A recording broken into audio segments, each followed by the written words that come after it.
70 question बचे। और मेरा यकीन मानिएगा 70 क्वेश्चन वाला पोर्शन आपने बेशक नहीं पढ़ा हो, लेकिन इन 70 में से 20 क्वेश्चन ऐसे होंगे जो आप बिना पढ़े भी आंसर टिक करके आएंगे। जब भी हम किसी प्रतियोगी परीक्षा की तैयारी कर रहे होते हैं, फिर चाहे वो कोई एक दिवसीय परीक्षा हो या किसी भी राज्य लोक सेवा आयोग द्वारा आयोजित होने वाली परीक्षा हो, हम सभी का तैयारी करने का अपना अपना अलग तरीका होता है। मैं हमेशा से कहता हूं कि जो गंभीर विद्यार्थी होते हैं या जो सीरियस स्टूडेंट्स होते हैं, अब आप मुझे देख करके ये मत समझना कि मैं आपको ज्ञान दे रहा हूं, मैं भी कोई बहुत बड़ा 30 मार खा नहीं हूं।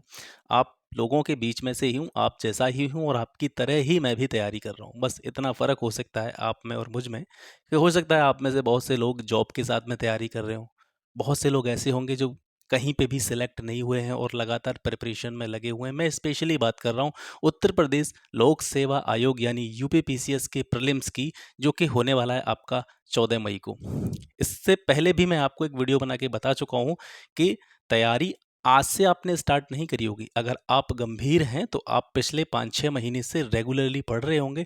और क्योंकि अब बात आ जाती है प्रीलिम्स की, जिसमें बहुत ज़्यादा समय अब नहीं बचा है, तो इससे जुड़ी हुई एक वीडियो मैंने पहले बताई थी कि प्रीलिम्स निकालने के लिए आपकी स्ट्रेटजी, खास करके उस समय पर जबकि पेपर नज़दीक है आपका और कम समय बचा है, तो आपकी जो रणनीति है वो किस तरीके से होनी चाहिए। आज भी मैं उसी चीज़ पे बात करूंगा कि आपको अब जो बचा समय है, लगभग 100 दिन आप मान सकते हैं यूपीपीसीएस के प्रीलिम्स में बचे हैं, और इन 100 दिनों को आप कैसे यूटिलाइज करें, किस तरीके से इन 100 दिनों का आप यूज़ करें ताकि आपका प्री निकल जाए।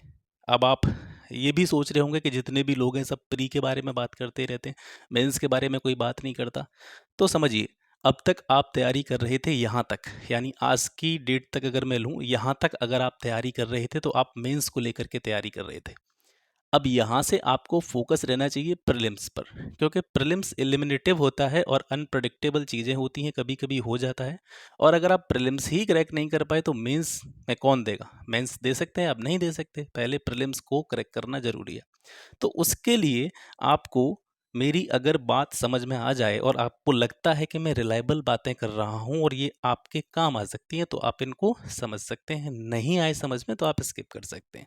ये चीज़ें मैं पहले ही कह चुका हूँ। तो जैसे कि मैंने पहले भी बताया था, अब आपको बहुत ज़्यादा चीज़ों पे फोकस न करके कुछ कोर सेक्टर जो हैं एग्ज़ाम के, जहाँ से मैक्सिमम क्वेश्चन पुट अप होते हैं, उन पर आपको फोकस करना है। फॉर एग्ज़ाम्पल, सबसे पहले आप ज्योग्राफी को लें, पहला, ठीक है, ज्योग्राफी। इसके बाद में जब हिस्ट्री आती है, आप जानते हैं हिस्ट्री का भी अच्छा खासा पोर्शन यूपीपीसीएस प्रीलिम्स में पूछा जाता है। मैं आपको सलाह दूंगा कि अब आप यहाँ से जो आपका एंशिएंट है और मिडिवल है, उसको छोड़ करके मॉडर्न पर फोकस करें। मॉडर्न हिस्ट्री में भी आप मैक्सिमम क्वेश्चन लगाएं, किसके? जो आपके इंडियन नेशनल मूवमेंट से जुड़े हुए क्वेश्चन हैं। इंडियन नेशनल मूवमेंट से जुड़े हुए जो क्वेश्चन हैं, उन पर बहुत ज़्यादा आपको फोकस करना है, ठीक है। अब ये जो चीज़ें मैं बता रहा हूँ, इसके लिए आपको अलग से पढ़ने की ज़रूरत तो पड़ेगी नहीं, क्योंकि आप इतिहास अब तक पढ़ते ही चले आ रहे होंगे। ऐसा तो नहीं आज से इतिहास पढ़ना स्टार्ट करेंगे। मैं ये चीज़ें सिर्फ उन्हीं लोगों के लिए बता रहा हूँ जो पिछले 5-6 महीने से तैयारी कर रहे हैं। अब उनको प्रीलिम्स के पॉइंट ऑफ व्यू से अब किस तरीके से अपना जो है काम आगे बढ़ाना चाहिए, उन लोगों के लिए जो आज से ही जाग रहे हैं कि आज से ही हम तैयारी करना स्टार्ट करें और प्रीलिम्स निकाल दें। ऐसा नहीं हो सकता। ये चीज़ें 1-2 दिन में नहीं होती हैं। छोटी छोटी चीज़ें लंबे समय से जब हम करते चले आते हैं, वो सारी चीज़ें जुड़ती हैं, तब जाके एक रिजल्ट सामने आपके देखने को मिलता है। तो पहली सब्जेक्ट आपकी ज्योग्राफी, दूसरी सब्जेक्ट आपकी हिस्ट्री। और हिस्ट्री में भी ऐसी बात नहीं है आपने एंशिएंट नहीं पढ़ा होगा या आपने मध्यकालीन नहीं पढ़ा होगा, लेकिन मैक्सिमम फोकस अब यहाँ से आपको जो करना है वो आपको केवल मॉडर्न हिस्ट्री पे करना है। मॉडर्न हिस्ट्री के बहुत अच्छे क्वेश्चन आते हैं, और कह सकते हैं कि उन दोनों जो पोर्शंस की बात मैं कर रहा हूँ, एंशिएंट और मध्यकालीन, इन दोनों की अपेक्षा मॉडर्न के जो क्वेश्चन हैं उनकी संख्या ज़्यादा रहती है। तीसरा अपना जो सेक्टर है वो है आपका साइंस। मैं ये भी बताने वाला हूँ कि ये चीज़ें आप कहाँ से किस तरीके से कर सकते हैं। साइंस और इन्वायरमेंट वाला जो पोर्शन है, इसको करिए, इसमें आपको बहुत सारे क्वेश्चंस देखने को मिलेंगे।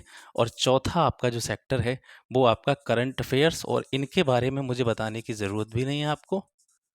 इनके बारे में मुझे आपको बताने की ज़रूरत नहीं है कि इनकी इम्पोर्टेंस क्या है। पिछली साल भी आपने देखा होगा, मोर देन 30+ क्वेश्चंस जो है प्रीलिम्स में पूछे गए थे, और करंट को अगर आप नज़रअंदाज करते हैं तो कहीं ना कहीं आप अपनी इस एग्ज़ाम के पॉइंट ऑफ व्यू से देखें तो सबसे बड़ी गलती कर रहे हैं। करंट को बिल्कुल भी आपको नज़रअंदाज नहीं करना है, और इसमें सबसे अच्छी बात ये है कि आपको कहीं 1.5 साल पुराना, 1 साल पुराना, 2 साल पुराना नहीं पूछेगा। मैक्सिमम क्वेश्चन एग्ज़ाम से 4 महीने पहले के आएँगे, मैक्सिमम क्वेश्चन एग्ज़ाम से 4 महीने पहले के। जैसे मई में एग्ज़ाम होना है, तो आप अप्रैल तक का, आपको लास्ट अप्रैल तक का करंट अच्छी तरीके से तैयार करना होगा। और पीछे कहाँ तक जाना है आपको, जैसे आप जनवरी, फरवरी, मार्च, अप्रैल, ये 4 महीने का जो मैक्सिमम पोर्शन रहेगा करंट अफेयर का, जनवरी, फरवरी, मार्च, अप्रैल, इन महीनों में से रहेगा। यूपीपीसीएस का यही एक पैटर्न है कि जो करंट अफेयर्स यूपीपीसीएस पूछता है, वो बहुत ज़्यादा पुराना नहीं पूछता है। मैक्सिमम क्वेश्चंस होते हैं आपके एग्ज़ाम से 4 महीने पहले के। फिर भी आप अपनी सेफ्टी के लिए दिसंबर और नवंबर, यानी नवंबर 2022 और दिसंबर 2022 इनको देख लीजिएगा। ठीक है? आप अपने स्तर से करंट अफेयर्स की तैयारी कर रहे होंगे, और मेरा जो करंट अफेयर्स पढ़ने का तरीका है वो अलग है। मैं जो है महीने का, जैसे पूरा महीने का होता है जो मैगज़ीन वगैरह आती हैं, उसमें से मैं वन लाइनर फैक्ट जो है अपने निकालता हूँ, और इसमें बहुत ज़्यादा आपको तथ्यात्मक जाने की ज़रूरत नहीं है। जैसे आप कैसे विश्लेषणात्मक चीज़ें आपको नहीं पढ़नी है, यहाँ फैक्चुअल इन्फॉर्मेशन पूछी जाती है, सीधे-सीधे क्वेश्चन आते हैं करंट अफेयर के, बहुत ज़्यादा गहराई वाले क्वेश्चन यूपीपीसीएस नहीं पूछता है। करंट अफेयर्स की बात मैं कर रहा हूँ। ठीक है? तो ज़्यादातर फैक्चुअल क्वेश्चन आते हैं, और अगर आप चाहेंगे तो इनकी जो, जैसे जो मंथली वाला कंपाइलेशन होता है, मैं आपको दे दूँगा, ठीक है? और इसके अलावा जैसे ये 4 चीज़ें हो गईं, इन 4 चीज़ों की अगर आप लो और इनका मैं एक मार्किंग करके आपको बताऊँ, तो लगभग 30 क्वेश्चन आपको इसके मिल जाएँगे, ठीक है? साइंस एनवायरनमेंट के 30 क्वेश्चन कम से कम आपको इनके मिलेंगे, साइंस वाले सेक्शन के और एनवायरनमेंट वाले सेक्शन के। मॉडर्न हिस्ट्री के कम से कम आपको 10 से 15 क्वेश्चन मिल सकते हैं एग्जाम में, ठीक है? टोटल ओवरऑल रहता है लगभग 20 प्लस क्वेश्चन या 25 के आसपास क्वेश्चन रहते हैं तीनों पोर्शंस को मिला करके, प्राचीन, मध्यकालीन, आधुनिक। और ज्योग्राफी के कम से कम आपको 25 क्वेश्चन मिलेंगे, ठीक है? अब इनमें आपको क्या करना है, ज्योग्राफी के लिए मैंने आपको अभी कुछ नहीं बताया कि किस तरीके से पढ़ना है। मैं आपको यही सलाह देना चाहूँगा कि ज्योग्राफी के लिए, और विशेष रूप से अगर मैं बात करूं यूपी पीसीएस की, तो भूगोल के लिए अगर आपको तैयारी करनी है, तो एनसीईआरटी से बेस्ट चीज़ मुझे नहीं लगती। ये मेरा पर्सपेक्टिव है, ये मेरी थिंकिंग है। अगर आपने एनसीईआरटी को बहुत अच्छी तरीके से पढ़ा है, तो आपको कोई दूसरी किताब पढ़ने की ज़रूरत नहीं पड़ेगी। वैसे तो सलाह ये दी जाती है कि दो विषयों की जो एनसीईआरटी है, आप इतिहास की बात करें और भूगोल की बात करें, ये दोनों विषयों की एनसीईआरटी आपको 6 से 12 ज़रूर पढ़नी चाहिए। लेकिन अगर आपने भूगोल विषय प्रारंभ नहीं किया है, तो आप यहाँ से एक काम कर सकते हैं, केवल 11th क्लास और 12th क्लास की जो ज्योग्राफी की किताबें हैं, ये 4 किताबें आपको मिलेंगी, बहुत ज़्यादा समय आपको नहीं मिलेगा। एनसीईआर अगर आप तैयारी कर रहे हैं, तो एनसीईआरटी आपके पास ज़रूर रखी होगी। अगर आपके पास भूगोल की एनसीईआरटी नहीं है, तो आप बहुत बड़ी मिस्टेक कर रहे हैं, या आप कहीं न कहीं मैं कह सकता हूँ कि डाइवर्ट हैं। तो अगर भूगोल की तैयारी करनी, किसी भी बुक के चक्कर में ना पड़ें, किसी भी पब्लिकेशन के चक्कर में ना पड़ें। मैं हमेशा से कहता चला आया हूँ कि मैक्सिमम क्वेश्चन, और ये मैं नहीं कह रहा हूँ, अगर आप प्रीवियस ईयर का एनालिसिस करेंगे, मैक्सिमम क्वेश्चंस इन्हीं दोनों किताबों से आपको यूपीपीसीएस के प्रीलिम्स में ज्योग्राफी सेक्टर में देखने को मिलेंगे। मैक्सिमम क्वेश्चंस, ठीक है? कोई क्वेश्चन बाहर नहीं जाएगा, ठीक है? और जो मेरे साथ जुड़े हुए हैं, मैंने ज्योग्राफी आपको कक्षा 6 से लेकर के 12 तक की पूरी सीरीज़ यहाँ पे प्रोवाइड कराई है इसी चैनल पर, ठीक है? तो अब आप 6 से 12 तक की तो मैं सलाह नहीं दूँगा। आपके पास किताब होगी तो आप किताब से ही पढ़ें। लेकिन अगर कोई टॉपिक समझ में नहीं आता है, कोई ऐसा चीज़ है जिसको आप समझ नहीं पा रहे हैं कि ये चीज़ क्या होती है, तो उसमें आपको हेल्प मिल जाएगी। आप यहाँ से देख सकते हैं, बाकी आप कहीं से भी देख सकते हैं। मैं आपको केवल एक आइडिया दे रहा हूँ, ठीक है? 11th-12th की जो एनसीईआरटी की बुक है, आपके पास होगी और उसी में से आप पढ़ें। लेकिन अगर उसमें से भी कोई ऐसा टॉपिक है जो आपकी समझ में नहीं आ रहा है, तो आप यहाँ से 11th और 12th की वीडियोस देख सकते हैं, ठीक है? उसका कोई भी आपसे चार्ज नहीं है। दूसरा है कि मॉडर्न हिस्ट्री में आप, जैसे आपके पास स्पेक्ट्रम होगी, ठीक है? बहुत से लोग अलग अलग पब्लिकेशन से पढ़ते, ज़्यादातर लोग स्पेक्ट्रम ही पढ़ते हैं। एक आपकी एस के पांडे साहब की किताब आती है, वो भी बहुत अच्छी किताब है मेरे हिसाब से, क्योंकि वो मैंने सबसे पहले जब इतिहास पढ़ना स्टार्ट किया था, तो एस के पांडे से ही पढ़ना स्टार्ट किया था। अब धीरे धीरे जैसे जैसे समय हो गया है, तो मैं दूसरी चीज़ों की तरफ चला गया हूँ, ठीक है, तो एस के पांडे हो या आपके पास या स्पेक्ट्रम हो, स्पेक्ट्रम से विशेष रूप से, और एक वीडियो मैं बना दूंगा, जैसे मैंने आपको एक लक्ष्मीकांत वाली वीडियो दी थी ना बना के, कि लक्ष्मीकांत में से आपको पूरे 600 पेज की किताब नहीं पढ़नी है, उसमें से आधी किताब ही आपको पढ़नी है, और कौन कौन से पार्टिकुलर चैप्टर्स आपको पढ़ने हैं, अगर आपको पता हो या आपको देखना हो तो आप चैनल पर जाकर के देख सकते हैं कि लक्ष्मीकांत पूरी पढ़ने में अपना समय वेस्ट मत कीजिएगा, क्योंकि पूरी किताब से क्वेश्चन आते नहीं हैं, आधी किताब से ही क्वेश्चन आते हैं, और मैक्सिमम 2 यूनिट ऐसी हैं लक्ष्मीकांत सी जहाँ से मैक्सिमम क्वेश्चन पूछे जाते हैं, आपको पूरी किताब को रटने की ज़रूरत नहीं पड़ेगी। ठीक है, तो इसी तरीके से मैं स्पेक्ट्रम पर एक वीडियो बना दूंगा कि आपको लास्ट टाइम में स्पेक्ट्रम के कौन कौन से पार्ट के कौन कौन से चैप्टर आपको देखने हैं, वो आप देख लीजिए। ठीक है, साइंस और एनवायरनमेंट के लिए आपको कुछ नहीं करना है, आप लेके आएंगे पूर्वावलोकन। ठीक है, पूर्वावलोकन आप लाएं और जितनी बार इसको पढ़ सकें उतनी बार पढ़ डालें, साइंस और एनवायरनमेंट।